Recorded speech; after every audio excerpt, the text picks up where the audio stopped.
Welcome to weekend with journalist Sai. ప్రస్తుతం ఆంధ్రప్రదేశ్ రాజకీయాలు assembly వేదికగా జరుగుతున్నాయి. నిన్న మొన్నటి వరకు శ్వేతపత్రాలు విడుదలతోనే ఒక రకంగా గత ప్రభుత్వ హయాంలో జగన్మోహన్ రెడ్డి గారు ఏం చేశారు, 5 ఏళ్ల పాటు రాష్ట్రం ఎలా నాశనం అయిపోయింది, ఒక నేరస్తుడు రాష్ట్రాన్ని పరిపాలిస్తే ఏ విధంగా ఉంటుంది అంటూ ప్రతి శ్వేతపత్రం విడుదల చేసినప్పుడు ఒక ఎగ్జాంపుల్గా చెప్పుకుంటూ వెళ్ళారు. అదే కంటిన్యూ అయ్యింది అసెంబ్లీలో కూడా. అసెంబ్లీ సమావేశాలు ముగిసిన నేపథ్యంలో కూడా ముందు రోజు కూడా చెప్పింది అదే. దాని మీద అలాగే ల్యాండ్ టైటిలింగ్ యాక్ట్ అనుకున్నట్టుగానే ఎక్కడైతే రద్దు చేస్తున్నామంటూ ప్రకటించారు, మద్యం పాలసీకి సంబంధించి విడుదల చేసిన శ్వేతపత్రం విషయం కానివ్వండి, ప్రస్తుతం ఆంధ్రప్రదేశ్లో చంద్రబాబు నాయుడు గారు మొదలుపెట్టిన రాజకీయం, జగన్మోహన్ రెడ్డి ఢిల్లీ వెళ్ళి జంతర్ మంతర్ వద్ద ధర్నా నిర్వహించడం, రాష్ట్రంలో జరుగుతున్న అరాచకాలు కానీ లేదంటే వైసీపీ నాయకుల మీద, వైసీపీ సానుభూతి పనుల మీద జరుగుతున్న దాడులు, విధ్వంసకాండకు సంబంధించి ఓవరాల్గా వీటన్నిటి మీద చర్చించే ప్రయత్నం చేద్దాం వాళ్ళకి వీకెండ్ విత్ జర్నలిస్ట్ స్థాయిలో. సార్, ముందుగా అసెంబ్లీ సమావేశాల్లో ఒక రకంగా అంటే శ్వేతపత్రాలు విడుదల చేసినప్పుడు చెప్పిన దానికి, అసెంబ్లీలో చెప్తున్న దానికి చంద్రబాబు గారికి ఓన్లీ టార్గెట్ జగన్, లేదంటే 5 ఏళ్ల పరిపాలన, చివరికి ఎమర్జెన్సీకి మించి పరిపాలన ఉంది అని చెప్పడం, అంటే అదొక రాజకీయంగా చూడాలా? 5 ఏళ్ల పాటు ఏం జరిగిందో ప్రజలకు వివరించడమే ఒక పనిగా పెట్టుకున్నారు. రాజకీయం ఎలాగ ఉంటుందంటే, చంద్రబాబు గారి రాజకీయం అసలు చంద్రబాబు గారు ఉన్నప్పుడు మాత్రమే రాష్ట్రంలో మనుషులు భోజనం చేశారు, కడుపు నిండా తిన్నారు, లేకపోతే పడుకున్నారు. మిగతా వాళ్ళందరి టైంలో ఆటవిక పాలనే నడుస్తున్నది, అరాజకీయం నడుస్తుందని చెప్పేటటువంటి ప్రయత్నం చేస్తారు. క్యారెక్టర్ అసాసినేట్ చేయడంలో చాలా టాక్టికల్గా వ్యవహరించడం ఆయనకు అలవాటు. ఒకప్పుడు నరేంద్ర మోడీ దుర్మార్గుడు, రాక్షసుడు, గోద్రా లాంటి విషయాల్లో నరేంద్ర మోడీని ఎదుర్కొన్న వీరుడు చంద్రబాబు. అదే నరేంద్ర మోడీని ఆ తర్వాత 2018-19లో కూడా ఎదుర్కొన్న వీరుడే. అప్పుడు నరేంద్ర మోడీ క్యారెక్టర్ ఎంత బ్యాడ్ ఒకసారి గుర్తుకు తెచ్చుకోండి. ఇప్పుడు మనం చెప్పేది నిజమా కాదా? ఎన్టీ రామారావు దేవుడు, వీరుడు. అలాంటి ఎన్టీ రామారావు చివరిలో పార్టీ తీసుకునే టైంలో, ఆ తర్వాత దాదాపుగా 2009 దాకా, 1995 నుంచి 2009 దాకా ఎన్టీ రామారావు ఎట్లాంటి క్యారెక్టర్? అమ్మాయిలు లేకపోతే వేరేది. 2009 తర్వాత మళ్ళీ ఎన్టీ రామారావు దేవుడి. అదే సందర్భంలో రాజశేఖర్ రెడ్డి 2004కు ముందు రాజశేఖర్ రెడ్డి 2004 ఏంటి, ఇప్పటికైనా రాజశేఖర్ రెడ్డి రాక్షసుడుగానే చూపెడతారు. జగన్ కనబడ్డాకనే రాజశేఖర్ రెడ్డి మంచోడయ్యాడు. రాజశేఖర రెడ్డి పోయి జగన్ ముందుకు వచ్చాడు కాబట్టి ఇప్పుడు రాజశేఖర రెడ్డి మంచోడు, నేను ఆయన ఫ్రెండ్స్. మంచి ఫ్రెండ్ ఎవరు నీకంటే రాజశేఖర రెడ్డి ఫ్రెండ్. అంతకుముందు రాక్షస పాలన, అరాచక పాలన 2004 నుంచి 2006 వరకు, 2010 వరకు, ఆయన 9 దాకా కూడా. అలాగే అంతకుముందు ఉన్నటువంటి అంటే తర్వాత జగన్మోహన్ రెడ్డి. అంటే ఈ ఓవరాల్గా చంద్రబాబుకి ఎవరు ప్రత్యర్థైనా వాళ్ళు అసలు సమాజానికి పనికిరారు, దేశద్రోహులు, రాక్షసులు, అరాచకవాదులు. ఒక చంద్రబాబు నాయుడు విజనరీ, భవిష్యత్తును గురించి ఆలోచిస్తాడు, ప్రజలందరినీ గురించి ఆలోచిస్తాడు. ఆయన వరకు ఆయనే కరెక్ట్. ఇది సహజ సిద్ధంగా జరిగేటటువంటి పరిణామమే. ఇప్పుడు జగన్మోహన్ రెడ్డి ఏమన్నా ఆగాడా? 2014-19 తర్వాత 19 నుంచి 24 దాకా చంద్రబాబు మీద పవర్ పాయింట్ ప్రజెంటేషన్స్ చేశాడు కదా ఆయన. అన్నిట్లలో కూడా అసలు ఈయన ఇట్లాంటి వాడు రాజకీయాలకు పనికిరాడని మాట్లాడాడుగా. రాజకీయాలకు ఇట్లాంటి వాళ్ళతోనే పరమ ప్రమాదం అని చెప్పారు కదా. కాబట్టి ఎవరు అధికారంలో ఉంటే వాళ్ళు, ఇప్పుడు ఫర్ ఎగ్జాంపుల్ రేవంత్ రెడ్డి, కేసీఆర్ రాక్షసుడు, కేసీఆర్ రేవంత్ రెడ్డి పనికిరానోడు. అంటే మనకి వ్యక్తిత్వాలు చంపుకునే రాజకీయాలు భారతదేశంలో ఉంటాయి. సైద్ధాంతిక ప్రాతిపదికన, విధానాల ప్రాతిపదికన విమర్శించుకోరు ఇక్కడ. అలా విమర్శిస్తే జనాలకు అర్థం కాదు. ఇప్పుడు ఫర్ ఎగ్జాంపుల్ కమ్యూనిస్ట్ సిద్ధాంతం, ఆర్ఎస్ఎస్ సిద్ధాంతం, వీటి గురించి వివరిస్తే ప్రజలకు ఏం అర్థం కాదు. కాబట్టి మోడీ చెడ్డోడు అని చెప్పేసి కమ్యూనిస్టులు ప్రచారం చేస్తారు, కమ్యూనిస్టులు చేయని మనుషులని బీజేపీ వాళ్ళు ప్రచారం చేస్తారు. అంటే ప్రస్తుతం రాష్ట్రంలో శాంతి భద్రతలు క్షీణించాయని నేను ఢిల్లీ వెళ్ళి కూర్చొని జంతర్ మధ్య ధర్నా చేసి వచ్చారు కాబట్టి శాసనసభలో కూడా గత 5 ఏళ్లలో శాంతి భద్రతల పరిస్థితి ఎలా ఉంది అనే దాని మీద శ్వేతపత్రం విడుదల చేయాల్సి వచ్చిందా? లేదు, వాళ్ళు ముందే చెప్పారు సార్. వాళ్ళు అది రిలీజ్ చేస్తారని తెలిసినే జగన్ ఈ పని చేసి వచ్చాడు, ఎదురుదాడి ముందస్తుగా. వాస్తవంగా జగన్ అనుకున్నది ఏంటంటే, వీళ్ళు ఇక్కడ అసెంబ్లీలో శ్వేతపత్రం రిలీజ్ చేసే టైంకి అతను అక్కడ చేయాలని. ఆ విషయం గ్రహించినటువంటి చంద్రబాబు ఏం చేశారంటే చిన్న జిమ్మిక్ చేశారు. ఆ రోజున తీసుకొచ్చి వేరే శ్వేతపత్రం రిలీజ్ చేసి మరుసటి రోజుకి మార్చారు. జగన్ అక్కడ అనౌన్స్ చేసి వచ్చిన మరుసటి రోజున శాంతి భద్రతల శ్వేతపత్రం రిలీజ్ చేశారు. ముందు రోజున సహజ వనరుల దోపిడీ, వీటి గురించి చేసుకొచ్చారు. కాబట్టి ఎవరెత్తుగడ వాళ్ళదే రాజకీయాల్లో. ఆర్థిక వ్యవహారాల గురించి, శాంతి భద్రతల గురించి, లేదంటే కొన్ని అంశాలు, అలాగే ల్యాండ్ టైటిలింగ్ యాక్ట్ రద్దు, అసెంబ్లీలో తీసుకున్న నిర్ణయాలు, ఒక రకంగా అధికారంలోకి రాగానే మేము ఇచ్చిన మాట నిలబెట్టుకున్నామన్న రాష్ట్ర ప్రయోజనాలు ఎంతవరకు చూడొచ్చు? అవి శ్వేతపత్రాలు రిలీజ్ చేస్తామని ప్రజలకి ఏమి హామీ ఇవ్వలేదు కదా, దానివల్ల ఏమైనా ఉరుగుతుందా? ఆయన ప్రతిసారి శ్వేతపత్రాలు రిలీజ్ చేస్తూనే అంటే ముందే చెప్పారు సార్, మీరు రాగానే 6 శ్వేతపత్రాలు విడుదల చేస్తారు. అదే అనేది ఇప్పుడు ఇంతకుముందు కూడా శ్వేతపత్రం వల్ల ఒరిగేది ఏంటని. శ్వేతపత్రం ఇంతకు ముందు బాగాలేదు. రాజశేఖర్ రెడ్డి ఇప్పుడు రాజశేఖర్ రెడ్డి మీద శ్వేతపత్రాలు రిలీజ్ చేశారు, ఏమైంది? శ్వేతపత్రాలు ఒరిజినల్గా చెప్పాలంటే బయట ఈ 5 ఏళ్లలో రాజకీయంగా చేసిన ఉపన్యాసాలు అసెంబ్లీలో చేయడం, అంతమించి ఏముంటుంది? ఇప్పుడు ఫర్ ఎగ్జాంపుల్ లెక్కలు చూపించడం, ఎట్లా లెక్క అనేది ఎట్లా చూపెట్టాలి? ఫర్ ఎగ్జాంపుల్ శాంతి భద్రతల శ్వేతపత్రం రిలీజ్ చేశారు. ఏం లెక్క చెప్పారు? 2014-19 డేటా ఇచ్చారు. 2014 డేటా అంటే ఏంటి? అప్పటికి ఎవరున్నారు? జగన్ ఉన్నాడు అధికారంలో, కాంగ్రెస్ అధికారం కదా అప్పుడు. 14 అంటే 14 దిగింది ఎవరు? కాంగ్రెస్ హయాం కంటే మా హయాంలో 15% ఈ దగ్గర ఇచ్చుకొచ్చారు. ఈయన కంపేర్ చేయాల్సింది ఎవరితో? 14, 19, 19, 24. కానీ 19-24 లెక్కలు చూపించలా.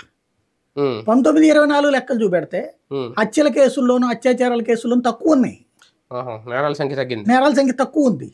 కాబట్టి ఇది చూపించలా. కానీ నేరాలు జరిగినాయి అని లెక్క చెప్పుకొచ్చారు. ఇదిగో లేకపోతే కోడెల శివప్రసాద్ ఎట్ట జరిగింది అట్ట జరిగింది. ప్రతి సంఘటన వెనకాల ఓ లెక్క ఉంటుంది. ఇప్పుడు ఫర్ ఎగ్జాంపుల్ తెలుగుదేశం గతంలో అధికారంలో ఉన్న సందర్భంలో నందిగం సురేష్ని చితకబాదారు, లేకపోతే చెవిరెడ్డి భాస్కర్ రెడ్డిని చితకబాదారు. అట్లాంటివి ఎంతమంది మీద జరగలేదు? వైఎస్ఆర్ కాంగ్రెస్ పార్టీ వాళ్ళ మీద. జగన్ని ఎయిర్పోర్ట్ నుంచి వెనక పంపించలేదా? పవన్ కళ్యాణ్ని అక్కడికి రానికుండా చేయలేదా? జనసేన వాళ్ళని తీసుకెళ్లి వెనక్కి పంపించలేదా ఇసుక దగ్గర? ఎన్ని జరగలేదు అప్పుడు? కాబట్టి అప్పుడే అవన్నిటి అంటే చంద్రబాబు ఎక్స్పోజ్ చేసినంతగా మిగతా ఎవరికి చేత కాదు. బీజేపీ వాడికి చేత కాదు, జనసేన వాడికి చేత కాదు, తెలుగుదేశం వీళ్ళకి చేత కాదు, వైసీపీ వాళ్ళకు. ఇంకోటి వాళ్ళకున్న మీడియా స్థాయి పబ్లిసిటీ వీళ్ళకి చేత కాదు. ఓ రకంగా చెప్పాలంటే జగన్మోహన్ రెడ్డి భేషజము, అహంకారము, లేదా నేను తోపుని అన్న ఆలోచన కాసేపు పక్కన పెట్టి ముందు తను కూడా ఒక 4 పేపర్లు 4 ఛానళ్ళని పెంచి పోషించడం నేర్చుకోవాలి. ఎందుకంటే తిమ్మిని బమ్మిని చేయడం అన్నది మీడియా ద్వారానే జరుగుతుంది ఆంధ్రప్రదేశ్లో. గత 30 ఏళ్ల నుంచి నడుస్తున్నటువంటిది నిజాన్ని అబద్ధంగా, అబద్ధాన్ని నిజంగా ప్రొజెక్ట్ చేయడం అన్నటువంటిది మీడియా ద్వారా నడుస్తుంది.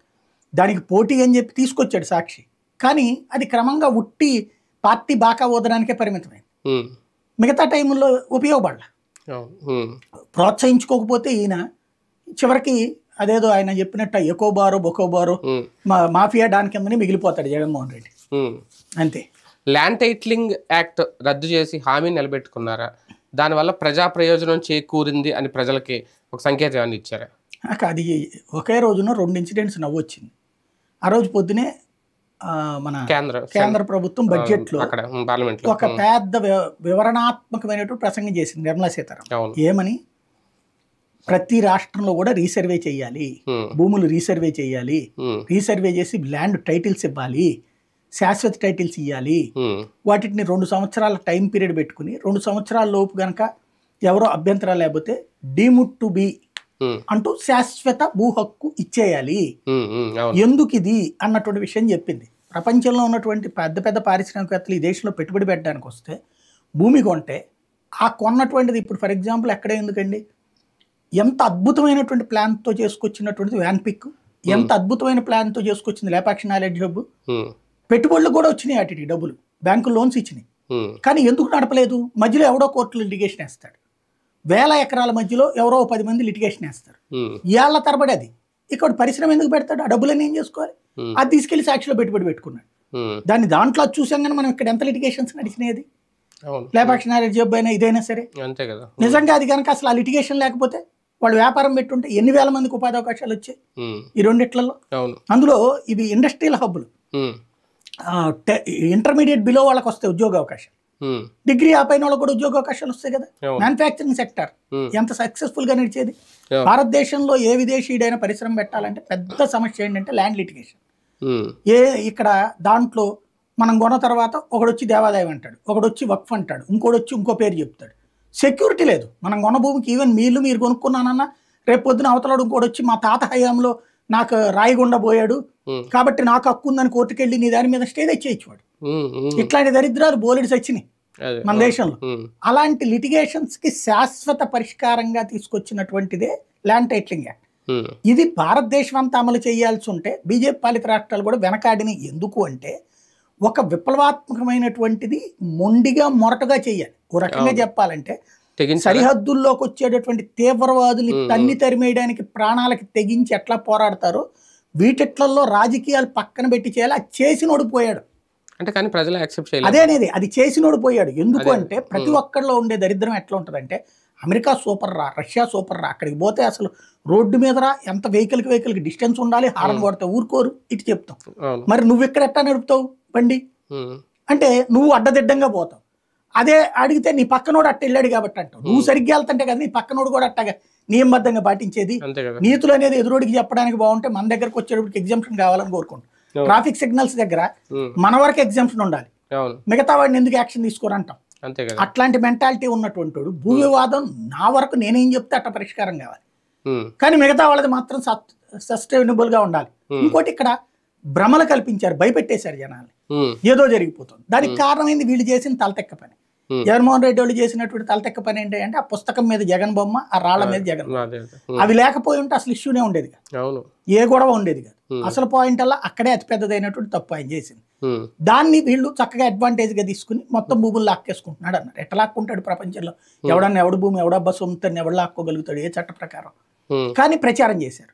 ఇప్పుడు ఏమంది, అది చెప్పారు నీతి ఆయోగ్ కేంద్రం ఉంది అని చెప్తే కూడా వీళ్ళు దాన్ని దేశంలో ఎవడు అమలు చేయలేదు, ఖచ్చితంగా జగన్ అమలు చేశాడు. అంటే ఏంటో సంస్కరణ అమలు చేశాడు. ఇప్పుడు దేశంలో ఎవడు కూడా మీటర్లకు సంబంధించి ఎవడుకాడు వెనకాడాడు కరెంట్ మీటర్. ఎందుకంటే కరెంట్ మీటర్ పెడితే ఒరిజినల్ లెక్క తెలిసిపోతుంది, దొంగ లెక్కలు పోతాయి. స్మార్ట్ మీటర్ దాన్ని పెడితే ఖచ్చితంగా ఓట్లు పోతాయి అని చెప్పి భయపడలా అతను. సంస్కరణ అమలు చేశాడు. ఒకప్పుడు సంస్కరణ అమలు చేసినటువంటి పివి నరసింహారావు ఓడిపోయాడు, సంస్కరణ అమలు చేసిన వాజ్పేయి ఓడిపోయాడు, సంస్కరణ అమలు చేసినటువంటి కాంగ్రెస్ పార్టీ రాష్ట్రాలు కూడా వ్యతిరేకించింది. అదే కదా అదే. ఎందుకని అంటే తప్పుడు బయటపడిపోద్ది. మనం స్థానికులు పబ్లిక్ తప్పు చేస్తున్నారు. ఇప్పుడు పాత పరిస్థితులు ఎందుకు బిల్లులు తెచ్చుకోరండి, ఎవడబ్బా సొత్తది అంటే అక్కడ ఏంటి సమస్య? వాళ్ళ ఓట్లు పోతాయని మనం తప్పును ఒప్పు చేస్తున్నాం. ఇది కూడా అంతే. ఇక్కడ ఎవడు నీకు కరెంట్ ఉచిత కరెంట్ ఇవ్వద్దంటలా, ఇయ్యి దానికి ఒక మీటర్ ఎట్టు, ఆ మీటర్లో ఎంత అనేది తేలుతుంది. 1 ఎకరానికి ఉండే మీటర్లో 1000 ఎకరాలకు సరిపడినటువంటి కరెంట్ ఎందుకు వాడుతున్నారు? 1 ఎకరా కోసం తీసుకున్నటువంటి దాంట్లో 100 ఎకరాలకు ఎందుకు కరెంట్ వాడుతున్నారు? ఎవరు వాడుతున్నారు? చుట్టుపక్కల వాళ్ళ పొలాలందరికీ వీటి నుంచి నీళ్ళు ఇస్తున్నారు, లేకపోతే ఆ పక్కన ఉన్నటువంటి కోళ్ళ ఫారాలకి పక్కన ఉన్న ఇండస్ట్రీస్ కూడా దీని నుంచి ఇచ్చేస్తున్నారు. ఇది అక్రమం. ఈ అక్రమాన్ని పట్టుకుంటే దొరికేది ఎవడయ్యా అంటే రాజకీయ నాయకుడు. ఇదివరకటి రోజుల్లో టాస్క్ ఫోర్సులు అని పెట్టి చూసేవాడు. ఇప్పుడు అట్లాంటిది ఏం లేదు. అంత కరప్షన్ అనేటువంటిది బహిరంగంగా కాపాడుకునేటటువంటి వ్యవహారం. అట్లాంటిది ఇక్కడ నీతి ఆయోగ్ సంబంధించి ఇది ఇచ్చేటటువంటిది భూములకు సంబంధించి ప్రతి ఒక్కడికో భయం, నా దాంట్లో ఏదో నా లిటిగేషన్ ఏమైనా ఉంటుందేమో, ఎందుకు ఇది పెట్టుకుంటే పెంట. కోర్టు సమస్య నా నెత్తికి వచ్చేదాకా ఆ సమస్య పరిష్కారం కావాలని కోరుకో. అది చేసినందుకు గాను తీశారు. ఇప్పుడు నీతి ఆవిడేం చెప్పింది, ఇలా చెయ్యండి, రాష్ట్రాలకి ఖచ్చితంగా రీసర్వే చేసి వాళ్ళ టైటిల్ వాళ్ళకి ఇవ్వండి. ఇలా చేసేటటువంటి రాష్ట్రాలకు ప్రోత్సాహం 50 సంవత్సరాల పాటు వడ్డీ లేని రుణాలు. జగన్మోహన్ రెడ్డి కరెంటు మీటర్ల విషయంలో చేస్తే 0.5% ఎక్కువ లోన్ తీసుకోవడానికి పర్మిషన్ వచ్చింది. దానివల్ల ఎక్కువ ఒప్పు తీసుకున్నప్పుడు వీళ్ళు గొడవ చేశారు, ఎక్కువ ఒప్పు తీసుకున్నారు కాదు, ఖచ్చితంగా చట్ట ప్రకారమే చేసుకున్నారు. ఇది రెండో పాయింట్. అట్లా ఏది దీన్ని కూడా అట్లాగే ఇప్పుడు ఇవాళ అది అమలు చేయలేదు. 50 ఏళ్ళు ఫ్రీ లోన్ కోల్పోయాం మనం, అంతే కదా. 50 ఏళ్ళు వితౌట్ వడ్డీ లోన్ కోల్పోయినట్టే కదా. మేబీ ఇప్పుడు అమలు చేస్తారేమో, పేరు మారుస్తారేమో. యాక్చువల్గా ఇది ఇప్పుడు అమలు కాదు. చంద్రబాబు గారి టైంలోనే భూదార్ కార్డ్ అని బిగిన్ చేశారు ప్రయోగాత్మకంగా. ఒక నియోజకవర్గంలో ప్రారంభించారు ఎలక్షన్స్ ముందు. ఈ లోపు ఆయన వెళ్ళిపోయారు. తర్వాత వచ్చినటువంటి జగన్మోహన్ రెడ్డి ఓవరాల్ గా ల్యాండ్ టైటిలింగ్ యాక్ట్ అని తీసుకొచ్చాడు. కాకపోతే అది అమలు మొదటి దశలోనే చేసేసి ఉంటే చివరిలో ఈ గొడవ ఉండేది కాదు, జనాలకు కూడా అర్థమై ఉండేది. 2-3 ఏళ్ళు పట్టేటప్పటికి చివరిలోకి వచ్చేటప్పటికి అది దుష్ప్రచారానికి సులభమైంది. ల్యాండ్ టైటిలింగ్ పేరుతో కేంద్రానికి ఆంధ్రప్రదేశ్కి మధ్యలో ఏమన్నా ఒక వివాదం రాబోతుందా? రేపు నీతి ఆయోగ్ సమావేశానికి కూడా ఈయన హాజరు కాబోతున్నారు బాబు గారు అనేది, అందులో ఏమన్నా కన్విన్స్ చేసే ప్రయత్నం జరుగుద్దా? దానికి దీనికి ఏం సంబంధం లేదు. నీతి ఆయోగ్ ఒక ప్రొఫార్మా ఇచ్చింది, ఇట్లా పెట్టుకుంటే చట్టం అని. నేను అనుకోవడం ఏంటంటే జగన్ చేసిన తప్పులు కొంత సరిదిద్దుతారు వీళ్ళు, చేసి మళ్ళీ చట్టం చేస్తారు వీళ్ళు, వేరే పేరు పెడతారు. జగన్ చేసినటువంటి చట్టంలో ఏంటంటే లిటిగేషన్ వస్తే దాని పరిష్కారం హైకోర్టుకి వెళ్ళాలని ఉంది. ఓకే. కింద స్థాయిలో అధికారుల ద్వారా దాన్ని సెటిలైజ్ చేస్తారు, వెంటనే సొల్యూషన్ చెప్తారు. అలాగా ఈ సొల్యూషన్ మనకు నచ్చకపోతే నెక్స్ట్ అప్పీల్ ఏంటంటే హైకోర్టు తప్పించి ఇంకోటి లేదు, దాన్ని మేబీ జిల్లా కోర్టుకి పెడతారేమో వీళ్ళు. అట్లాగే ల్యాండ్ రీసర్వే అయితే కంపల్సరీ దేశవ్యాప్తంగా చేసి తీరాలి. అంటే టైటిల్స్ అయితే ఇవ్వాలా ఖచ్చితంగా రాష్ట్ర ప్రభుత్వం కేంద్రం చెప్పినట్టు ఎవరికి వాళ్ళకి భూ హక్కు ఇవ్వాల్సిందే. ఇవ్వకపోతే 3 ఏళ్ల లోపు చేసిన వాళ్ళకి ప్రోత్సాహకాలు ఇస్తామన్నారు. 3 ఏళ్ల తర్వాత మేబీ యాక్టే చేస్తారేమో. ఈ చట్టం నిజంగా రద్దు చేసి మన రాష్ట్రం వరకు కనుక మినహాయింపులా ఉండే అంటే చేయకుండా ఉండుంటే భూ యజమానికి ఏమైనా నష్టం జరుగుతుందా? అర్థం కాల. ఈ మన రాష్ట్రం వరకు దీనికి ఎగ్జంప్షన్ గా వదిలేసి పట్టించుకోకుండా ఉంటే భూ యజమానికి ఏమైనా నష్టం జరుగుతుందా టైటిల్ ఇవ్వకపోతే? టైటిల్ ఇవ్వకపోతే ఏ రాష్ట్రం అమలు చేయకపోయినా ఆ రాష్ట్రంలో ప్రతి ఒక్కడికి నష్టమే. సింపుల్ లాజిక్ ఏంటంటే ఇవాళ కోర్టులలో ఉన్నటువంటి లక్షల కోట్ల కేసులన్నీ సివిల్ లిటిగేషన్. చిన్న ఎగ్జాంపుల్ ఏంటంటే ఇప్పుడు మీరు కొన్నారు 10 ఎకరాల భూమి, కొన్న తర్వాత మీరు 3 దగ్గర నుంచి కొన్నారు. 3లో ఒకడు వాళ్ళు తండ్రి ఉంటాడు, తాత 3కి రాశాడు, 3లో వీళ్ళ నాన్నకి వేరే చోట రాశాడు, ఏదో లిటిగేషన్ ఉంటుంది. వాడు కోర్టుకు పోతాడు, మా తాతకి సంబంధించినటువంటి భూమి మాకు సరైన పంపకం జరగలేదు, ఆన్ రికార్డెడ్, మాకు 3కి వర్తిస్తుంది, అప్పటిదాకా ఇది అమ్మడానికి వీల్లేదని కోర్టుకు పోతాడు. మీరు ఇక్కడ కొనేసుకున్నారు ఇల్లు, కానీ అక్కడ వాళ్ళు లిటిగేషన్కి వెళ్ళడం వల్ల మీరు వివాదంలో పడిపోతారు. అట్లాగే ఒకడు వచ్చేసేసి ఇది వక్ఫ్ బోర్డు ఆస్తి అంటాడు, అది కాదని నిరూపించుకోవాల్సింది మీరు. దేవాదాయ శాఖది అంటాడు ఒకడు, కాదని నిరూపించుకోవాల్సింది మీరు. అదేది లేకపోతే గనక దాని పేరేంటి 22A భూమి అంటాడు, మీరు నిరూపించుకోవాలి కాదని చెప్పి. ఇలా నిరూపించుకోలేక ఆస్తులు కోల్పోయినటువంటి వాళ్ళు ఈ దేశంలో కోట్ల మంది. సొంత భూమి ఉండి తాత ముత్తాతల నుంచి పండించుకుంటూ తాత ముత్తాతల నుంచి అనుభవిస్తూ చివరికి అమ్ముకుందాం అనుకున్నప్పుడు అందక చేతికి నోటికొచ్చిన ముద్దని నోట్లోకి పోకపోతున్నది ఓ పెద్ద సమస్య. రెండవది జగన్ ఒక అద్భుతమైనటువంటి పని చేసి పెట్టాడు. ఏంటవి? 22A భూముల్ని చుక్కల భూములన్నిటిని తీసేసి ఎవరిదాళ్ళకి రిజిస్ట్రేషన్ అవి ఆపేశారు. ఇప్పుడు 20 లక్షల మంది జీవితాలు వాళ్ళు దశాబ్దాల నుండి. Very simple logic. అమరావతిలో చూసాం మనం ప్రత్యక్షంగా. అసైన్డ్ ల్యాండ్ అయితేనేమో 5 లక్షలకి 10 లక్షలకి అమ్ముడిపోయింది, ఒరిజినల్ ల్యాండ్ అయితే 4 కోట్లకు అమ్ముడిపోయింది. ఇది అధికారికంగా లెక్క చూసాం కదా, నోటుతో విన్నాం కదా మనం. అది 4-5 లక్షలు ఏంటి, లేకపోతే 10 లక్షలు ఏంటి, ఇక్కడ 4 కోట్లు ఏంటి, అది అసైన్డ్ కావడం. అదే 22A. అవి గనక ఇప్పుడు డైరెక్ట్గా ఇచ్చేసేస్తే ఎంతమంది బాగుపడేవాళ్ళు, కోటీశ్వర్లు అయ్యేవాళ్ళు. ఇప్పుడు అది ఆపేశారు.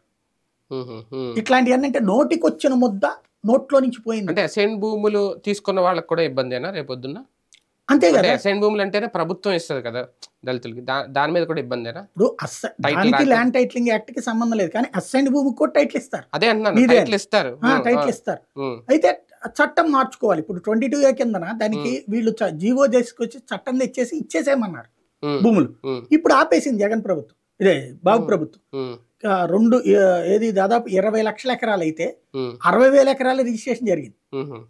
ఇందులో కొంతమంది వైఎస్ఆర్ కాంగ్రెస్ పార్టీ వాళ్ళు కొన్నారన్నటువంటి పేరుతో ఆపేస్తున్నారు. టోటల్ గా 19,90,40,000 మంది బ్రతుకు మళ్ళీ పాత రోజులకే ఆ స్టేజ్కి తెచ్చారు. అంటే భవిష్యత్తులో రాబోయే భూ సమస్యలకు ఒక పరిష్కారం అయితే అవుతుంది ల్యాండ్ టైటిలింగ్ పూర్తయితే అమల్లోకి వస్తే. లేకపోతే ఇంకా వివాదాలు అనేవి ఇంకా కంటిన్యూ అవుతాయి, జీవితకాలం పడడం కంటిన్యూ అవుతాయి. ఇంకా అదే రాష్ట్ర ప్రభుత్వం తీసుకునే నిర్ణయం మీద ఆధారపడి. లిక్కర్ విషయంలో లిక్కర్ పాలసీకి సంబంధించి రాష్ట్ర ప్రభుత్వం ఏం చెప్పింది శ్వేతపత్రం ద్వారా? మళ్ళీ యథావిధిగా 2014 నుంచి 19 వరకు వాళ్ళ టీడీపీ హయాంలో ఏం జరిగిందో ఇప్పుడు కూడా అదే జరగబోతోందా? అది చూడాలి. అంటే లిక్కర్ శ్వేతపత్రంలో ఏంటంటే తినేశారు తాగేశారు అన్నారు. అసలు పాయింట్ ఏంటంటే అందులో లెక్కల్లా 18,500 కోట్ల రూపాయల ఆదాయం పక్క రాష్ట్రాలతో పోల్చుకుంటే తగ్గిందన్నారు. సరిగ్గా చెప్పాలంటే లిక్కర్ పాలసీ 50% సక్సెస్ అయినట్టు. 100% ఏంటి, అది మద్య నిషేధం చెయ్యాలి, మద్య నిషేధం చెయ్యాలన్నటువంటి దాంట్లో 50% సక్సెస్ అయినట్టు. 18,000 కోట్ల రూపాయలు తక్కువ దాగిచ్చారంటే 50% సక్సెస్ అయినట్టే కదా. అయితే దాన్ని ఎలాగ చూపెట్టారు? పక్క రాష్ట్రం వాళ్ళు తినేశారు, మనం తినలేదు. అది ఎట్లా ఆదాయం తగ్గిపోయింది. అది శ్వేతపత్రం ఎట్లా అవుతుంది?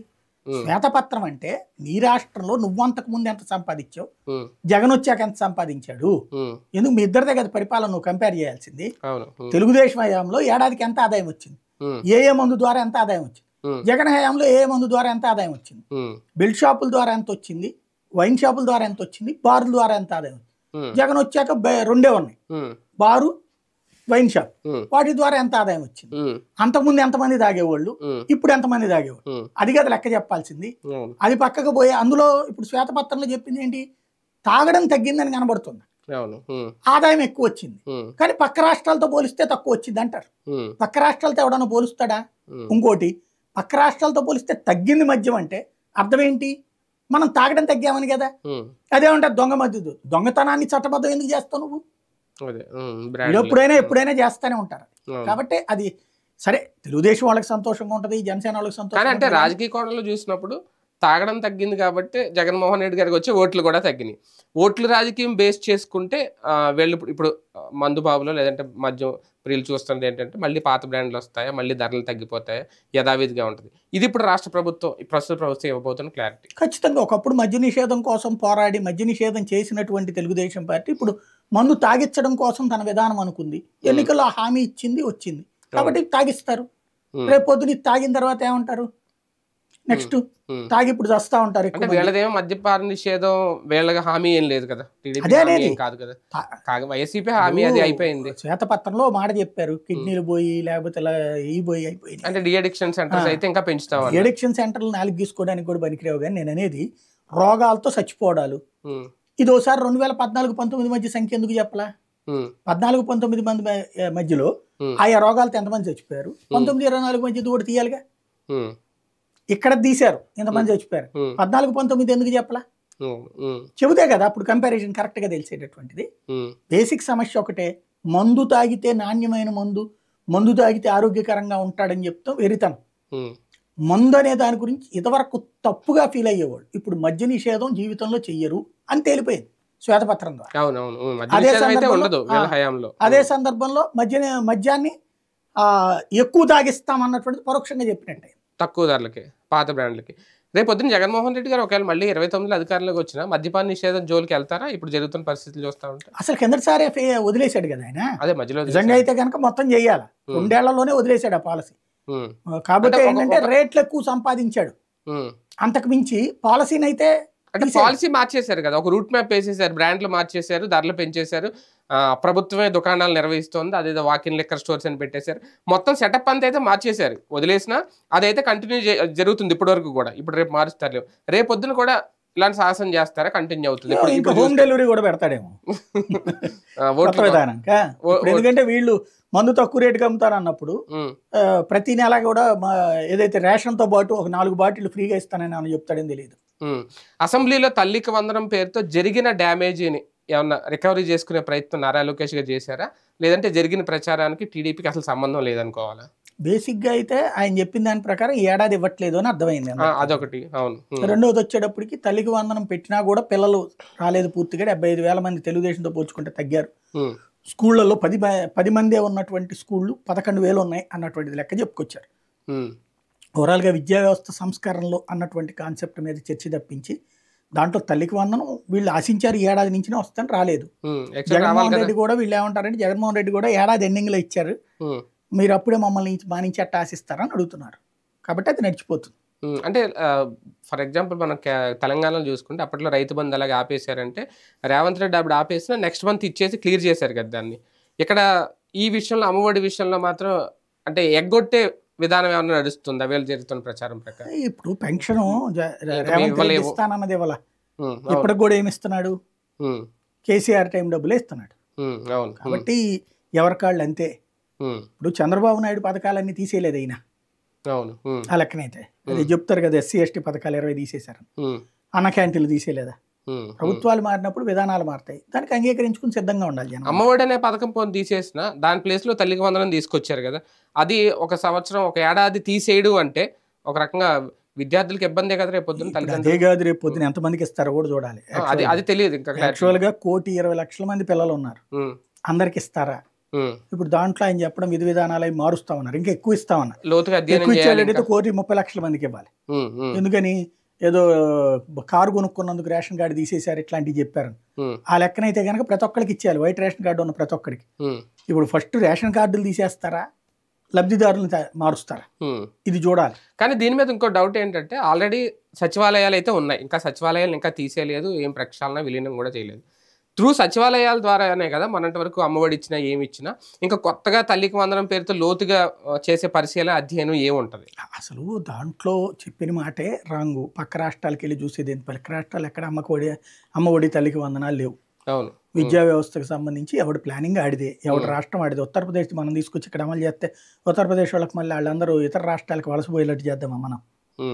అక్కడ దరిద్రంగా ఉంది ఎడ్యుకేషన్. అంటే ఇప్పుడు బాగు చేస్తున్నారు ప్రయత్నం, కానీ మనం ఆల్రెడీ బాగుపడిపోయిన ఎడ్యుకేషన్. మనం ఎవరి దగ్గరకు వెళ్ళక్కర్లేదు. మనకు కావాల్సిందే మన పిల్లలకు నారాయణ చైతన్య టైప్లో ఎడ్యుకేషన్ కావాలి. జగన్మోహన్ రెడ్డి ఆ పని చేశాడు. ప్రభుత్వ పాఠశాలలు ప్రారంభించాడు. ఐబీనా లేకపోతే ఇంకోటి అవన్నీ ఉంచాలో లేదో మేము డిసైడ్ చేస్తామంటే రైటా రాంగ్ అది? పక్క రాష్ట్రంతో నువ్వెందుకు కంపేర్ చేస్తావు? పక్క రాష్ట్రం నీ మీద కంపేర్ చేసుకుని ఇక్కడికి వచ్చి చూసిపోయారు వాళ్ళు. నాడు నేడు కింద స్కూల్లో అయ్యాను. నువ్వు వాడి రాష్ట్రానికి వెళ్ళి ఆడి రాష్ట్రంలో బీహార్ లాగా మంది మార్చడం ఏంటి? చండాలంగా ఉత్తరప్రదేశ్లో మంది మార్చడం ఏంటి? మనం ఎప్పుడో ఎదిగిపోయాం. మనం వెళ్ళి వాళ్ళకి చూసి నేర్చుకోవడం ఏంటి నాకు అర్థం కాదు. అందులో కార్పొరేట్ విద్యా సంస్థను మళ్ళీ ప్రోత్సహించే విధంగా నిర్ణయాలు ఏమన్నా ఉండబోతున్నాయా? అందుకే దీన్ని పక్కన పెట్టడానికో లేదంటే ఏడాది ఆపడానికి ఒక కారణం. నేను అంత అపప్రద ఇప్పుడే వెయ్యను. ఎందుకంటే ఇప్పుడు మనం చూడాలి. స్టార్టింగే మనం ఆ ఇంటెన్షన్తో చూడకూడదు. ప్రస్తుతానికి ఎడ్యుకేషన్ సంబంధించి ఇప్పుడు ఒక మాట అన్నారు, ఏ చూస్తామని. ఒక ఏడాది ఆగాలి. ఆగి వీళ్ళు ఏం చేస్తారు నెక్స్ట్ ఇయర్ పాలసీ చూసుకున్నాక. ఒకటి ఇందులో కొన్ని తేడా చేశారు. ఇప్పటికే ఈ భోజనాలు, అది కూడా మధ్యాహ్న భోజనాలు కూడా రూట్ మారిపోయింది. రకరకాల చోట్ల రకరకాల విధానాలు వచ్చినాయి. ఓవరాల్ గా ఒక ఏడాది దాకా చూడకుండా మనం గబక్కన ప్రిమేచ్యూర్డ్గా ఒక అభిప్రాయానికి రావడం కరెక్ట్ కాదు. అంటే చంద్రబాబు గారి పరిపాలన అయితే కొత్త కాదు కదా. ఇప్పుడు గ్యాప్ ఇచ్చి వచ్చిన 14 నుంచి 19 వరకు బాబు గారి పరిపాలన చూసినప్పుడు కార్పొరేట్ విద్యా వ్యవస్థకి పెద్దపీట వేశారు అనేది అప్పట్లో వచ్చిన అభియోగం వైసీపీ చేసింది. తర్వాత చూసుకుంటే కంప్లీట్గా జగన్ వచ్చిన తర్వాత విద్యా వ్యవస్థలో కంప్లీట్గా మార్పు తీసుకొచ్చారు. కొన్ని విప్లవాత్మక మార్పులు వచ్చాయి. మళ్ళీ ఇప్పుడు ఆయన వచ్చినప్పుడు ఆ దిశగానే వెళ్తుందేమో, అందుకే ఇటువంటి వాటికి కామాలు పెట్టారనే పేరుతో పులిస్ చాపులు పెడుతున్నారు. అదే నేను అనేది. ఇప్పుడే మనం అట్లాంటి అభిప్రాయానికి రాకూడదు. ఓ ఏడాది చూడాలి అంటున్నా. ఇప్పుడు వీళ్ళు అధికారంలోకి వచ్చే టైంకి ఎడ్యుకేషన్ ఇయర్ స్టార్ట్ అయిపోయింది. కాబట్టి ఇప్పుడే పాలసీలు మనం వీళ్ళ గురించి అనడానికి వీల్లేదు. అసలు వీళ్ళు ఏం చేస్తారు, ఎలా జరుగుతుంది, ఇదంతా వచ్చే ఏడాది మనం ఆ రిపోర్ట్ చూశాక ప్రోగ్రెస్. అంటే పరీక్షలు రాయకముందే ఇటు పనికిరాడని మనం చెప్పకూడదు. ఇప్పుడే ప్రస్తుతం వీళ్ళు ఇప్పుడే చదువుతున్నారు. చదువు పూర్తయ్యాక 1 సంవత్సరం అయ్యాక వీళ్ళు పరీక్ష రాశాక అప్పుడు మార్కులు వేద్దాం ఆ విషయంలో, ఎడ్యుకేషన్ విషయంలో. మరోపక్క చంద్రబాబు గారు రాజకీయం జగన్మోహన్ రెడ్డి గారు తట్టుకొని నిలబడడం సాధ్యం అవుతుందా? ఒక పక్క ఎమ్మెల్సీలకి, ఎమ్మెల్యేలకి, ఎంపీలకు కూడా గేల వేస్తున్నారు అనే ప్రచారం చూడాలంటే బేసిక్గా ఒకటి, మన 2 రాష్ట్రాల్లో అయితే గనక ఈ ఆయారం గయారం కల్చర్ ఎక్కువ. కాబట్టి తెలంగాణతో పోల్చుకుంటే మనకు కొంచెం తక్కువ. కానీ వైఎస్ఆర్ కాంగ్రెస్ పార్టీ వాడు ఎప్పుడు బాధితే, తెలుగుదేశం ఎప్పుడు లబ్ధిదారి. ఇప్పుడు 2014-19లో 23 మందిని తీసుకుంది. అట్లాగే 19-24 మధ్యలో కూడా 4 తీసుకుంది. వైఎస్ఆర్ కాంగ్రెస్ పార్టీ అప్పట్లో 23 మందిని కోల్పోయింది. మొన్నటిసారి 4 కోల్పోయి 4 తెచ్చుకుంది. కాబట్టి ఇక్కడ తేడా ఏంటంటే జగన్ వలసల ప్రోత్సాహం తక్కువ, చంద్రబాబు నాయుడు వలసల ప్రోత్సాహం ఎక్కువ. ఇప్పుడు మళ్ళీ ఎమ్మెల్సీలకు గాలం వేస్తున్నారు, ఎంపీలకు గాలం వేస్తున్నారు. ఇవన్నీ కూడా దానివల్ల ప్రయోజనం ఏమైనా సాధించారు 14-19లో? దానివల్ల ఏమైనా ఒరిగిందా? ఇప్పుడు కూడా అట్లా తీసుకున్నారు అనుకోండి, జనానికి అదే సంకేతం వెళ్తుంది. లేదు ఎథికల్గా ఇప్పటికే నీకు ఎక్కువ ఓవర్లోడెడ్. ఇప్పటికే 164 మంది ఎమ్మెల్యేలు, ఎవరికి పదవి ఇవ్వాలో తెలియదు, ఏం చేయాలో తెలియదు. ఎంపీల పదవి ఎక్కువ అయిపోయి ఉన్నారు, ఏం చేయాలో తెలియట్లేదు. ఇప్పటికే నియోజకవర్గాలకి నాయకులు ఉన్నారు. ఇంకా మళ్ళీ వీళ్ళని తీసుకొచ్చి కూర్చోబెట్టుకుని ఈ నిన్నటిదాకా వీళ్ళందరూ వెళ్ళాలని చెప్పి ఇప్పుడు వాళ్ళని తెచ్చుకుని హీరోలను ఎట్ట చేస్తాం అంటే ఎమ్మెల్యేలని, ఎంపీలను తీసుకుంటే ఓకే, రాజకీయంగా ప్రయోజనమో, రాజకీయ నిర్ణయాలు రాజకీయంగా దెబ్బ కొట్టారనుకోవచ్చు. ఎమ్మెల్సీలు దాదాపు 12 మంది ఎమ్మెల్సీలు రాబోతున్నారని వీళ్ళు చేస్తున్న ప్రచారం అధికారికంగా ఏమన్నా వీళ్ళకి ప్రయోజనం తెచ్చి పెడుతుందా? ఆ ఆలోచనలు ఏమైనా చేస్తారు? ఖచ్చితంగా చేస్తారు. తెలంగాణలో కూడా కేసీఆర్ చేసింది, అందుకే ఎమ్మెల్సీలు మొదట్లో కాంగ్రెస్ వాళ్ళందరూ పట్టుకుపోయి. ఆ లెక్కనైతే చంద్రబాబు క్రిందసారి 2014-19లో వచ్చినప్పుడు కూడా ఎక్కువ మంది కాంగ్రెస్ ఎమ్మెల్సీలు ఉన్నారు. వాళ్ళందరినీ ఆయన తన వైపుకి మార్చుకున్నాడు. ఆయన చేసేస్తాడు. జగన్ ఆ పని చేయలా, ప్రోత్సహించాల. ఆ విషయంలో అభినందించాలా. రాజకీయంగా మాకు అండవా వేసుకోవాలంటే మీరు పార్టీ రాజీనామా చేసి రావాలన్నారు. అట్లా చేసింది ఒక మాణిక్యవర ప్రసాద్, ఆయనకి ఇచ్చారు. తర్వాత మళ్ళీ జూపుడికి కూడా ఇవ్వలేదు, అట్లా పదవి ఏమి ఇవ్వలేదు. అట్లా టర్మ్ అయిపోయిన తర్వాత వచ్చాడు, ఆయనకి కొత్తగా ఇవ్వలేదు. అట్లా ఓవరాల్ గా చూస్తే ఆ విషయంలో ఎథికల్ గా చూస్తే జగన్ బెటరు. 100కి 90% కరెక్ట్ గానే ఉన్నాడు. ఒక 10% మాత్రం 4 ఎమ్మెల్యేలను తీసుకున్నాడు, కానీ అది కూడా కండవాలు కప్పకుండానే ఉంచాడు. ఇక్కడ ఈయన దగ్గర అట్లాంటి ఎథికల్ ప్రాక్టీసెస్ ఏం లేవు. గతంలో కూడా 23 మందిని తీసుకున్నారు. తెలంగాణలోనూ ఓటుకు కోట్లు గొడవ అదే కదా. అట్లాగే ఇప్పుడు మళ్ళీ ఇది మొన్నటిసారి నలుగురిని తీసుకున్నారు. సరే మన ప్రతిపక్షంలో ఉన్నప్పుడు నలుగురు వెళ్ళారంటే గ్రేట్ ఆయనకి. ఎంపీలు ఆ లెక్కనైతే ఇంతకుముందు నలుగురు ఎంపీలు కూడా తీసుకున్నారు కదా తెలుగుదేశం. కాబట్టి వాళ్ళు అదేం ఫీల్ అవ్వరు. అంటే ఎథికల్గా దెబ్బ కొట్టడానిక ప్రభుత్వానికి భారీగా చేకూరే లబ్ధి ప్రయోజనం ఏమన్నా ఉంటుందా ఒక 12 మంది ఎమ్మెల్సీలు నిజంగా తీసుకుంటే? జగన్ని శాంతం వెనకాల ఎవరూ లేకుండా చేయడం అనే ప్రయత్నం అంతకుముందు 23 మందిని తీసుకున్నా, ఇప్పుడు 23 మంది తీసుకున్నా. ఇప్పుడు ప్రతిపక్ష పాత్ర పోషించింది క్రిందటిసారి తెలుగుదేశం పార్టీ మండలం అడ్డు పెట్టుకున్నాయి. దాదాపు 2 సంవత్సరాల పాటు జగన్ పరిపాలన చేయనీలా, పెద్దానికి అడ్డుపడితేనే వచ్చారు. అట్లాగా తమకి ఇబ్బంది రాకుండా మొదట్లోనే యువతలకు లాగేసేస్తే జరిగిపోతుంది. వాస్తవంగా శాసన మండలిలో ఉన్నటువంటి వాళ్ళు ప్రత్యక్షంగా ఎన్నికయ్యేటటువంటి ఎన్నికల్లో ఎంతవరకు గెలుస్తారో తెలియకనే కదా సీట్లు ఇచ్చేది.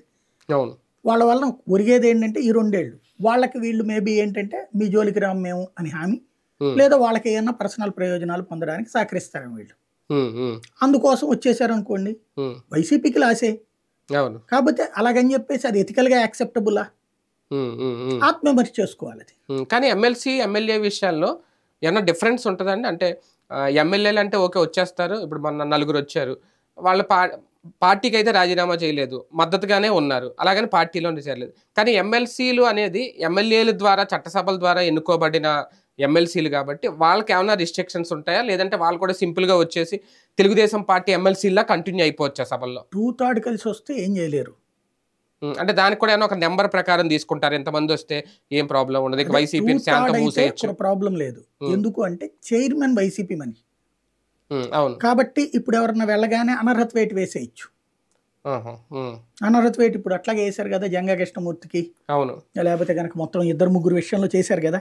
ఇప్పుడు కోర్టుకు వెళ్ళి అడ్డుపడింది 2 అనుకుంటా, రఘురాజునో ఎవరో సంథింగ్, అట్లాగే ఇంకొకళ్ళు ఎవరు వంశీకృష్ణ యాదవ్ అట్లాగా వేశారు. తర్వాత ఇంకొకళ్ళకి కూడా వేసారు, ఇద్దరిది కన్ఫర్మ్ అయిపోయింది.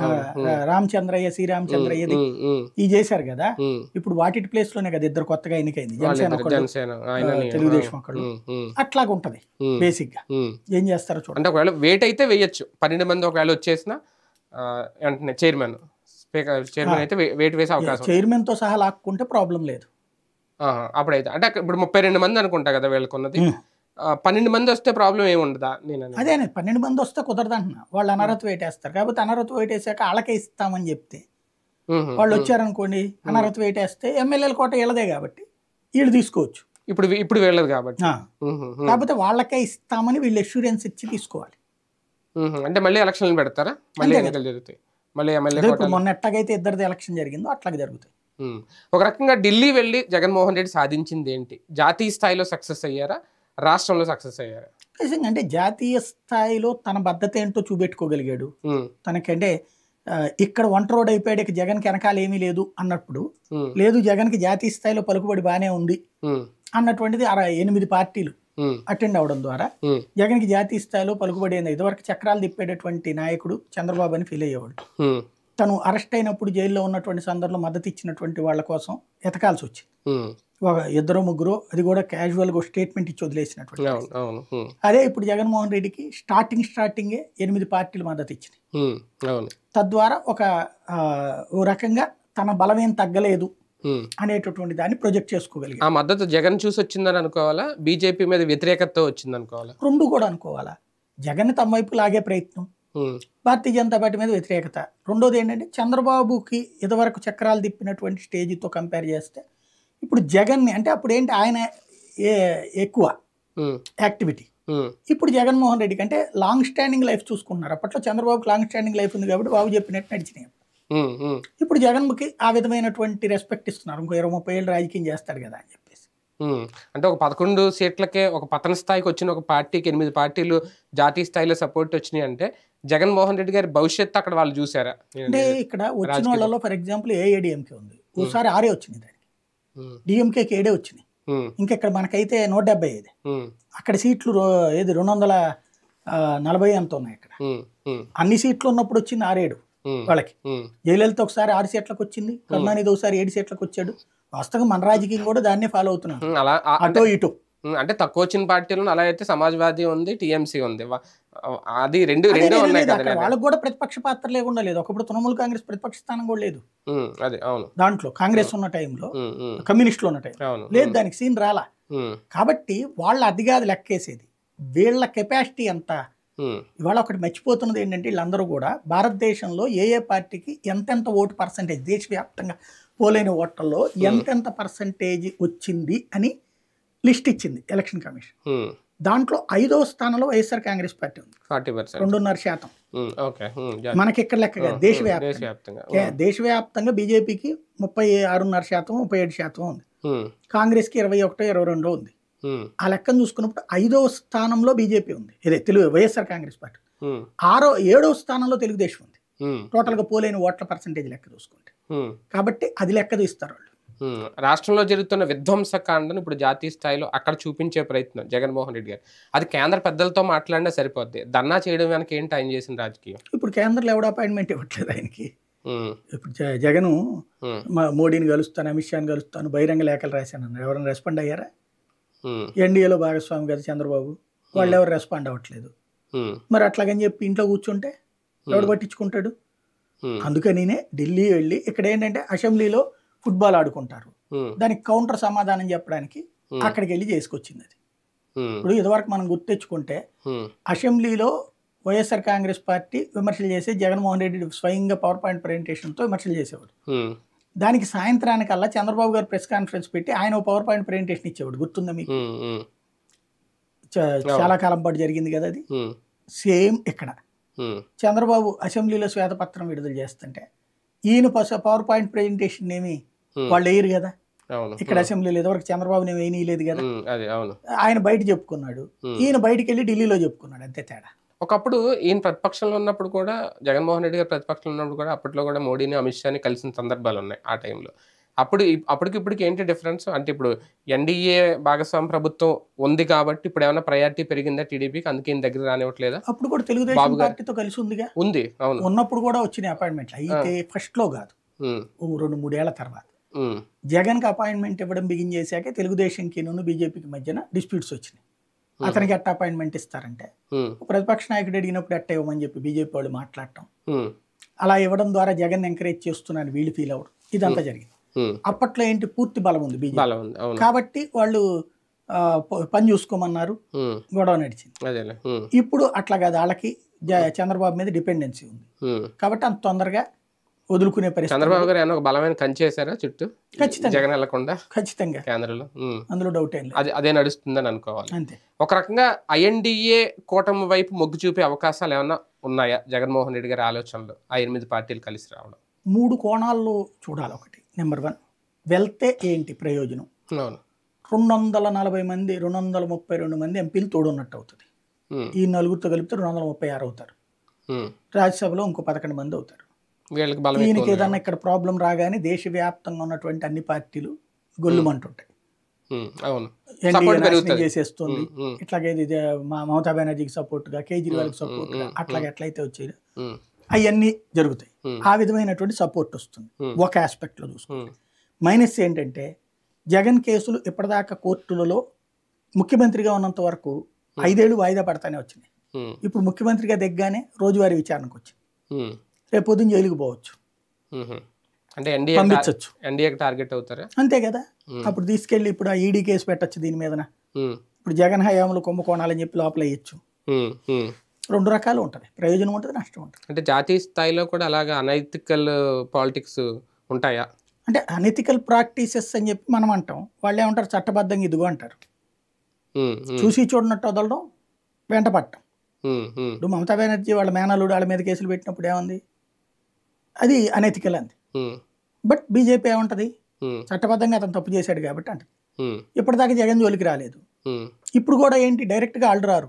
తెలుగుదేశం ఫర్ ఎగ్జాంపుల్ దీని మీద ఏదో పెడతానన్నారు మద్యం మీదన, రేపు దాని మీద ఈడీ కేసు అంటారు, అంతే కదా. ఇప్పుడు చంద్రబాబు నాయుడు మీద స్కిల్ డెవలప్మెంట్ కేసులో ముందు వాళ్ళని అరెస్ట్ చేశారు కదా, అట్లాంటివి జరుగుతాయి రేపు పొద్దున, దానికి భయపడాల్సి ఉంటుంది. అంటే దేశవ్యాప్తంగా కూడా కొంతవరకు నష్టం వాటిల్లదా అనెథికల్ పాలిటిక్స్ అని? ఇప్పటికే బీజేపీ మీద ఇప్పుడు ఒక ఆమ్ ఆద్మీ డెవలప్ అవుతున్న, ఐఎన్డీఏ కూటమి బలం పెరుగుతున్న, తెలంగాణలో బీఆర్ఎస్ని టార్గెట్ చేసి కవితని అరెస్ట్ చేసిన, కేజ్రీవాల్ని అరెస్ట్ చేసిన, ఆ ఎఫెక్ట్ అయితే కనిపిస్తుంది కదా. రేపు పొద్దున జగన్ విషయంలో కూడా అలా చూస్తే ఇప్పటికే కాస్తంత బలహీన పడుతుంది ఎన్డీఏ కూటమి అనుకుంటున్న టైంలో దెబ్బ అవుదా? అట్లా ఉంటుంది. ఇప్పుడు మమతా బెనర్జీ ఏరియాలో తగ్గింది కానీ పర్సంటేజ్ ఆఫ్ ఓట్లు పెరిగినాయి. అదే సరే, అది పక్కన పెడదాం. బెంగాల్ వచ్చేటప్పుడు డిఫరెంట్, అదంతా రాక్షస రాజ్యం, అది సపరేట్. కొంచెం బీజేపీ ఎదగడం కొంచెం కష్టం. బీహార్లో ఆ లెక్కనైతే కనుక వీళ్ళకే ఎక్కువ వచ్చినాయిగా, అంటే ఒప్పుకున్నట్టేగా. తెలంగాణలో కేసీఆర్కి శాంతం 0 వచ్చిందిగా, ఒప్పుకున్నట్టేగా అక్కడ ప్రజలు. కేజ్రీవాల్ని అరెస్ట్ చేసి జైల్లో పెడితే ఢిల్లీలో 7-7 బీజేపీ గెలిచింది, మరి ఒప్పుకున్నట్టేగా జనం. అలాగే అదే కవితకి వాళ్ళ పార్టీకి ఏమొచ్చినాయి, అక్కడ బీజేపీకి 8 వచ్చినాయి.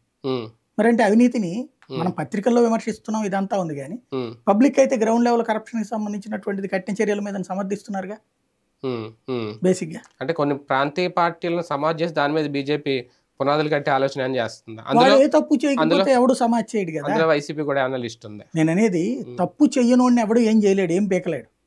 తప్పు జరిగింది. ఇప్పుడు ఫర్ ఎగ్జాంపుల్ జార్ఖండ్ ముక్తి మోర్చా వాళ్ళని కేసు పెట్టారు. ఏంటది ఓపెన్ గా కనబడినటువంటిది? ముఖ్యమంత్రి ఆయనే గనుల శాఖ మంత్రి, ఆయనే పర్యావరణ శాఖ మంత్రి, ఆయన పేరుని ఆయనే గని ఫిక్స్ చేసుకున్నాడు. వాళ్ళ ఆవిడ పేరుని ఒకటి ఇచ్చేశాడు, వాళ్ళ పిఏ పేరుని ఒకటి ఇచ్చేశాడు. వాటన్నిటికీ పర్యావరణ క్లియరెన్స్ కూడా ఆయన ఇచ్చేసుకున్నాడు.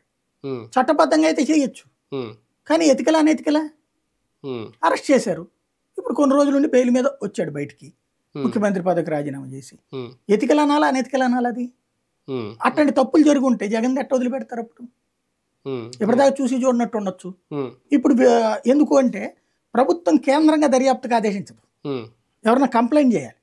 కేజ్రీవాల్ మీద వేరే వాళ్ళు కంప్లైంట్ చేశారు కాబట్టి జరిగింది, లేదా మమతా బెనర్జీ మేనల్లుడి మీద వేరే వాళ్ళు కంప్లైంట్ చేశారు కాబట్టి జరిగింది. జగన్ మీద ఇప్పటిదాకా అట్లాంటి కంప్లైంట్ చేయలే ఎవరు. ఇప్పుడు ప్రభుత్వం కంప్లైంట్ చేస్తుంది. ప్రభుత్వం కంప్లైంట్ చేసినప్పుడు ఎందుకు రాదు ముందుకి? అదే కదా. కేంద్రం విడుదల చేసిన బడ్జెట్ విషయంలో ప్రస్తుతం ఇంకా కూడా లోక్సభలో గందరగోళం నడుస్తుంది. లోక్సభ రాజ్యసభలో నిన్న విజయసాయిరెడ్డి గారు రేజ్ చేసిన పాయింట్స్ కానీ ఆంధ్రప్రదేశ్కి సంబంధించి విపక్షాలు ఏకదాటిగా వ్యతిరేకించడం, అందులో ప్రధానంగా చూసుకుంటే ఆంధ్రప్రదేశ్ వరకు ప్రతిపక్ష పాత్ర వైసీపీ అక్కడ పోషిస్తుందా? నిజంగా ఆంధ్రప్రదేశ్కి బడ్జెట్లో అన్యాయం జరిగిందనే ఫీలింగ్ ఉందా? ఇప్పుడు ఏంటంటే వీళ్ళు అధికారంలో ఉన్నటువంటి సందర్భంలో ఆంధ్రాకి బోల్డ్ అంత వచ్చింది అని చెప్పేవాళ్ళు, అంటే ఎన్డీఏ కూటమిలో ఉన్నారు కాబట్టి ఆ పాయింట్ రేజ్ చేశారు. అదే నేను అనేది, ఇంతకుముందు వీళ్ళు చెప్పేవాళ్ళు అధికారంలో ఉన్నటువంటి వాళ్ళు, ఇప్పుడు అధికారంలో అప్పట్లో తెలుగుదేశం వాళ్ళు మాకు ఆంధ్రాకి ఆ హోదా రాలేదు, ఇది అన్యాయం జరిగింది అని చెప్పేవాళ్ళు. అప్పుడు హోదా రాలేదని వైసీపీ కూడా చెప్పేది పార్లమెంట్లో. ఇంకా మాకు అవి కావాలి ఈ కావాలని అడిగేది, తిట్టేది కాదు. ఇప్పుడు తిడతది. సింపుల్ లాజిక్ అది. ఎన్డీఏలో ఉన్నారు కాబట్టి, భాగస్వామిగా ఉన్నారు కాబట్టి అంతే. కానీ బడ్జెట్ విషయంలో ఏపీకి ప్రత్యేక కేటాయింపులు జరిగినాయి అని అనుకోవచ్చా? ఇది ప్రాక్టికల్గా ఓ పెద్ద గేమ్ అండి. మీకు మోడీ ప్రభుత్వం వెర్రితనంగా ఏది చేయదు, గుడ్డెద్దు చేలో పడ్డట్టు ఏది చేయదు, స్ట్రాటజిక్గా వెళ్తుంది. 2 పేర్లు బీహారు ఆంధ్రాది పెట్టారంటున్నారు. ఆ రాష్ట్రాల్లో ఉన్న ప్రతిపక్షాలను అడగండి, ఎక్కడున్న వైసీపీని కానీ అక్కడ ఉన్న పూర్వోదయ పేరుతో అందులో పెట్టిన రాష్ట్రాల్లో బీహార్కి ప్యాకేజీ ఇచ్చారని చెప్తున్నారు. ఈ రెండిట్లో అక్కడున్న ప్రతిపక్షాలను అడగండి, హోదా ఇస్తామని చెప్పి దాన్ని డైవర్ట్ చేయడం కోసం ఇది పంపిస్తున్నారు వాళ్ళు. బీహార్కి హోదా ఇస్తానని చెప్పింది ఇంతకుముందు ఎన్నికల్లో హామీ. అది వాళ్ళు మొన్న అడిగింది 37,000 కోట్ల రూపాయలు ప్రాజెక్ట్ డెవలప్మెంట్కి ఇవ్వండి అని అడిగారు. వాళ్ళు అడగల, వాళ్ళు అడిగింది హోదా అడిగారు. హోదాకి బదులుగా ప్యాకేజీ అడిగారు చివరిలో. హోదా లాస్ట్ ఎలక్షన్స్ లో ఆర్జేడీకి వ్యతిరేకంగా జేడీయూను బీజేపీ కలిసి ఉమ్మడిగా ఎన్నికలకు వెళ్ళినాయి. ఆ వెళ్ళినప్పుడు వాళ్ళ ఉమ్మడి హామీ, బీజేపీ ఇచ్చిన హామీ, అది బీజేపీ ఇచ్చిన హామీ హోదా. అక్కడ మిస్ అయినటువంటి సందర్భం ప్రాక్టికల్ గా. కాబట్టి అక్కడ దానికి బదులుగా ప్యాకేజ్ ఇచ్చారు. అక్కడ వాళ్ళు హోదా తేలేదని వాళ్ళు తిడతారు.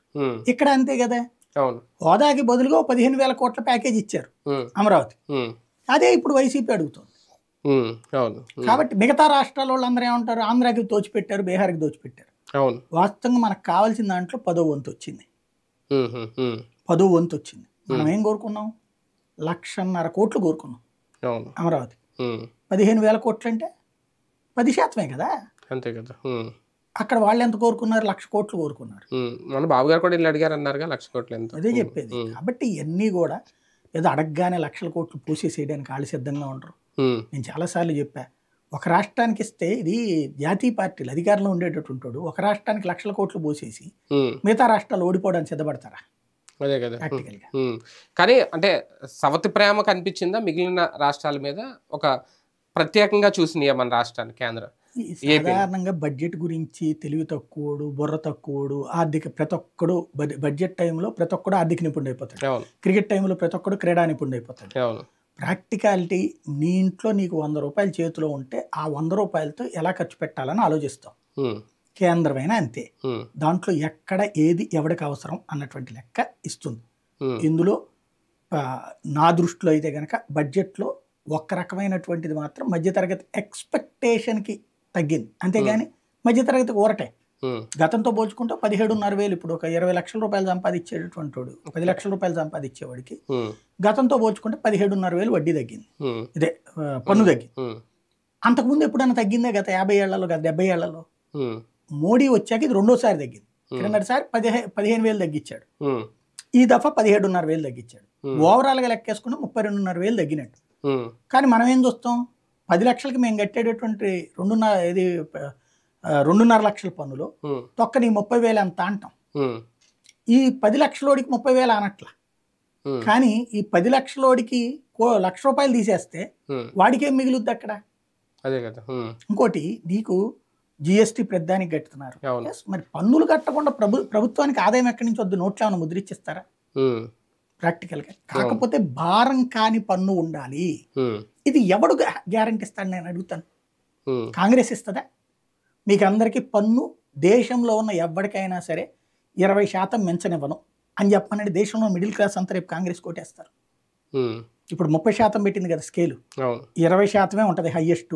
ఓ స్ట్రక్చర్ పెట్టమనండి, 10 లక్షల రూపాయల లోపు సంపాదించే వాళ్ళకి 10% పన్ను ఉంటుంది, 7 లక్షల నుంచి 10 లక్షలు ఉన్నటువంటి వాళ్ళకి 10% ఉంటుంది, 7 లక్షల లోపు వాళ్ళకి అసలు 0 పన్ను, 7 నుంచి 10 లక్షల వాళ్ళకి 10% పన్ను వేస్తాం.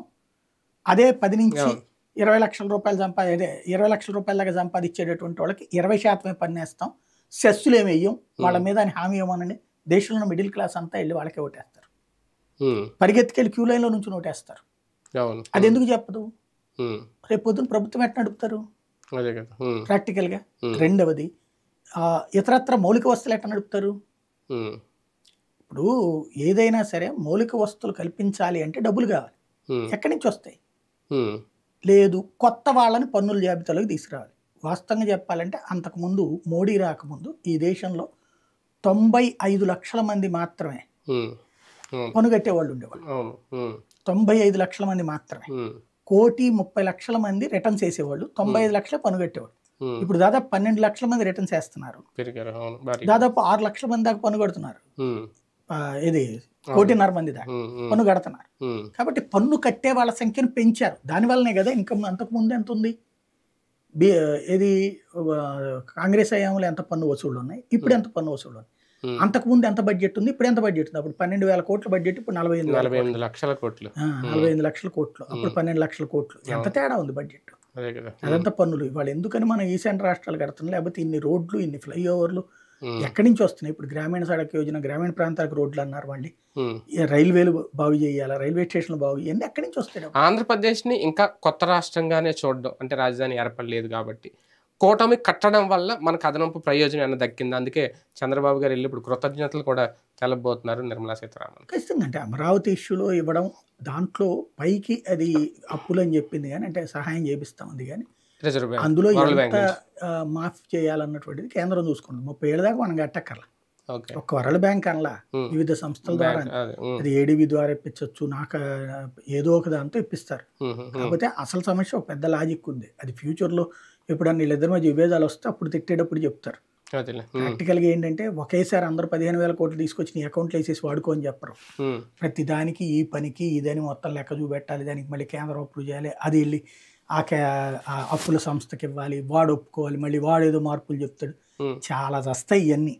ఇదేంటంటే అమ్మ పెట్టినట్టు ఉంటది, ఆకలి తీరదు, అదో లెక్క. కాపురం సజావుగా ఉంటే పర్లేదు కానీ రేపు పొద్దున్న లాస్ట్ టైంలో తేడా వస్తే ఇవి శాశ్వత ప్రయోజనాలు అవుతుందా, తాత్కాలికం అవుతాయి? అప్పుడు తిడతారు. అవునా? అప్పుడు మళ్ళీ బడ్జెట్లో మళ్ళీ తేడా చూపిస్తారేమో.